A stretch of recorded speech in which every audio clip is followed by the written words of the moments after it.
What is going on, everybody? Today I'm showing off my newest build, nicknamed the GLOOMSTALKER, running with the D&D theme that Grounded has going on, and it's a ranger build.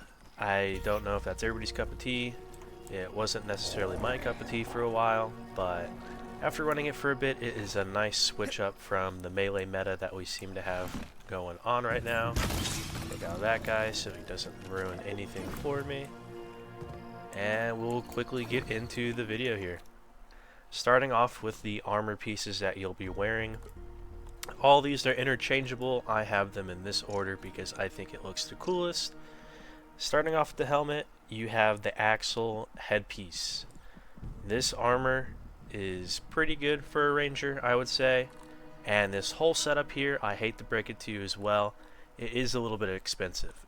Getting this trinket can be really difficult for some people, and getting all the pieces to make this work, you need tarantula pieces for the axle headpiece, you of course need this to drop, and you're also going to be running Axel's Talon, which is more tarantula pieces.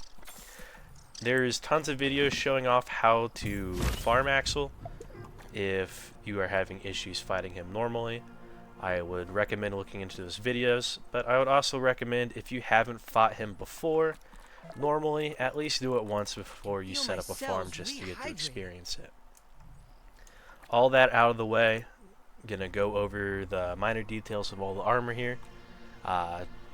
Once again, going back to the axle headpiece, it's a ranger armor, and we went down the sleek path to get venomous ambush.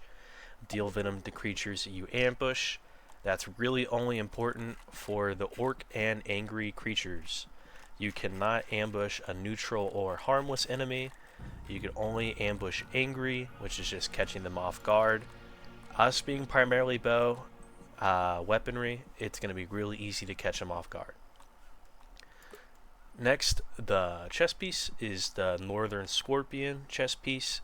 I did not sleek this. If you go down the sleek path, you get a completely useless ability called Fleet Creep, which just makes crouch walking faster, and it's not even that much faster. It's completely useless. In my opinion, if you're gonna do any sort of Northern Scorpion armor, never go down the sleek path. Just take that extra defense and resistance, because you're really only wearing this armor for double dealing increased damage to enemies affected by venom. This whole build is a venom build, so that is why I'm taking the Northern Scorpion armor. Finally, you are coming to one of the key components of this build, the Cricket Shin Guards. This is a key component. You don't necessarily have to sleek it. I did. You get minor threat for doing it. You have Ranger armor again here, and critical recovery. This is one of the key components. This makes it so when you heal an ally or a buggy, you get increased critical hit chance. You're going to be healing your buggy a lot with this build from your bow. Soothing Sonata. Bow attacks have a chance to heal your buggy. That's all this is saying right here. And then for your melee, when they get within melee range, which is inevitable, you are running the Scarlet Aegis shield. For the parry buggy heal, perfect blocks are going to once again heal your buggy, which is going to proc your leg guards, which is going to proc our trinket here.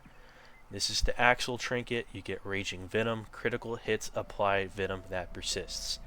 So you're going to be critting with your bow.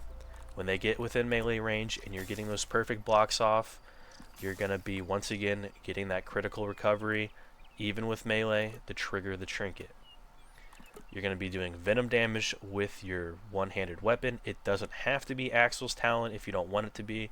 You can choose another one-handed weapon that may have a higher crit percent, or something else that you want your one-handed weapon to have. That's completely up to you. This is really the most interchangeable part. You can't really change out the bow here, just because you really need that Soothing Sonata. Finally, for the arrows I'm running, right now I'm just running the feather arrows. Attacks gain a chance to deal massive bonus damage, critical hit chance. I'm just running that. You could run all sorts of arrows. You can carry an arrow for every weakness of an enemy. It's completely up to you. You'll probably be critting the same amount without running the feather arrows. I have tested this armor with multiple cricket armor pieces in my slots, and I crit right about the same. The critical recovery, it says it stacks probably. Let's see if it does even say it stacks. Look at me dancing around here. Okay, so it says it does stack. I personally have not seen a major difference between the two. I instead take the Northern Scorpion armor for that reason. And you also get the rogue armor effect, so if you are in melee, you have a slight chance of just getting a crit on your own through the rogue armor class of that third hit, increasing the chance of getting the critical. Finally, let's get on to our mutations here. I am running ambush just for the ambush ability. I'm not using daggers really with this build. I have Trapper Peeper on. If you don't have Trapper Peeper, you can take whatever else you want. It's completely up to you. I would probably recommend taking another resistance one if you don't have one already, or maybe even Bardic Inspiration if you're playing with other people. I also have Pheromone Shot, mainly because I want my buggy to take aggro, and that's all Pheromone Shot does, is when you hit a perfect shot with a bow, it's going to release this cloud that empowers your buggy and makes enemies target your buggy over you. And finally, I have Fresh Defense, just some extra resistance. This is the only one that kind of covers a broad span of elements that can hit you, whereas Spicy Safety covers Chill, Sour covers Tang, and this one covers Venom, where Fresh Defense covers Sizzle and Gas. So that's why I'm taking it over the others. But however you want to run your mutations, that's completely up to you. I would, however, recommend keeping Ambush on and having some sort of resistance on as well, just to make your life a little bit easier. Alright, without further ado, we're going to get into showcasing the build and how it kind of works. I am in the new garden area. If you haven't been here before, feel free to click off so you don't get anything spoiled. And if you haven't completed the main story up to this point, also feel free to click off, because there's going to be certain things in the garden that I have completed that aren't there until you complete the main story. So if you don't want to see what those are, feel free to click off as well. If not, we're going to go ahead and probably skip around here and find a couple enemies to showcase how this build works. I prefer with this build not to fight with the Orb Weaver. It's a pretty aggressive bug and it's pretty massive, making it difficult to shoot over. And as you can tell, it doesn't have the best brain. It's standing in a puddle of Tang here, just getting those ticks off on its health. I don't know why. But yeah, let's go ahead and see how this runs. Gonna get that ambush ability. I don't know if this is a bug or not, but it looks like it just splashed over to both of those guys as well. But we're gonna kind of test this out against a group here. Don't roast me in the comments for not being able to hit all my shots. I don't really play Ranger that often. This build right here is like the first little amount I've done in a long time. But as you can tell, even just getting a couple shots off, I'm doing a decent amount of damage. Like, this Orc Whipper is already basically dead. If I can hit my shots, it would make it a lot quicker. There we go. And this is not even optimal, really. I would prefer to take them on one at a time. The Earwig's dead. This one's about to be dead. And I'm pretty sure that guy is really close to being dead as well. Okay, that's not optimal, actually. And, oh no. Please no. Thought I was going to get hit for everything there for a second.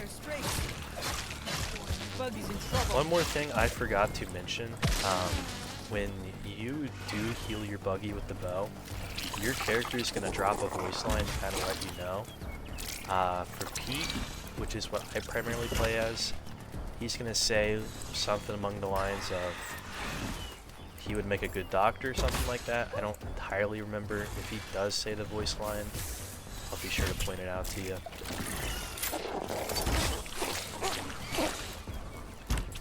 Kind of just gonna finish up these guys here and hopefully pick up my buggy. I'm gonna just poke this guy a couple times, maybe. Oh, okay.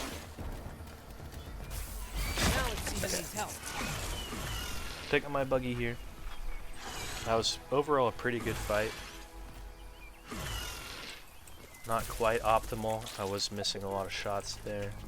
That was like a confetti cannon. Did you see that? Buggy is not and once very again, well. it's like a confetti cannon. First bug part sent to orbit, apparently. Okay, running around here, I forgot about the praying mantis that spawned, so I'm gonna try to trigger this guy. Looks like he's aggroed. Pretty aggressive enemy, so he should be a good one to showcase his build against, hopefully. If my buggy takes some aggro for me. Those big lunges are deadly, but as you can tell, he's already being affected by the venom. We're just gonna get some shots off now that our buggy has taken aggro. Hopefully we get the healing effect proc. If not, it's not the end of the world because he is already almost, yep, dead right there. That is a tier 3 enemy. Right. He's resistant to stabbing even, which is primarily what the bow does. And he is already dead. Okay, I decided to run into the greenhouse. I think there's a little bit more enemies in here, so I won't have to run around as much. As you can tell already, this build is extremely potent. We're going to try it out against this grasshopper that has a fairly large health pool. Barely dodged through that. Hopefully our buggy takes aggro. He's already being affected by the venom. And let's see how fast this runs. Our buggy can hang in there or not.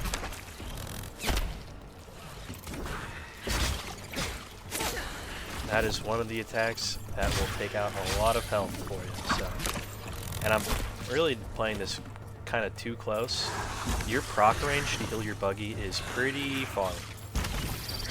And just like that, the fight is over. And that is against one of the strongest enemies in the game right now. Let's go see against this guy real quick. Probably call it good. I think you guys kind of get the gist of it here. And that voice line he just said, that is one of the healing voice lines. So when you hear something that's out of character that you haven't heard before, it's probably your character confirming that they just healed your buggy or ally. And just over that short amount of time, I didn't even have time to really commentate on what was happening, but took out a rust beetle there. That is one of the difficult things about the buggy, once again, the orb weaver specifically. Any smaller enemy, you're gonna have to almost jump to shoot around this guy. He's just such a massive buggy to have. Not saying he isn't good. The orb weaver is good, in my opinion, to traverse the map with. I hate farming resources with him. This thing has like attachment issues or something. I don't know. It just really can't leave you alone. Another Orb Weaver Jr. Let's try to get visual on it. The healing radius is pretty large. I have been playing pretty close. I don't really need to. And just like that, it's over with. The nice thing about the Axle headpiece too is the buggy criticals. I know I said earlier it's not that big of a deal, but it is nice to have with your buggy, possibly getting a crit off, doing extra damage, just making the fight go faster. Alright, we got another rust beetle over here. I'm gonna quickly take this guy out. And then I think that will be the end of the video. I think everybody kind of gets the general picture of how this build is working. You got the venom proccing on it. You got your heals popping off on your buggy just to give it more critical hit chance. If you guys think of any other ways to make this build more optimal, or if you have your own ideas for builds, feel free to leave a comment. I'll be sure to check it out. Other than that, I hope you guys enjoyed the video. If you want to see more videos like this, feel free to subscribe. Looks like my buggy's off on its own quest. But yeah, feel free to subscribe and comment, whatever you guys want to do. It's completely up to you. I just hope you enjoy the video, enjoy the build, and have a good rest of your day.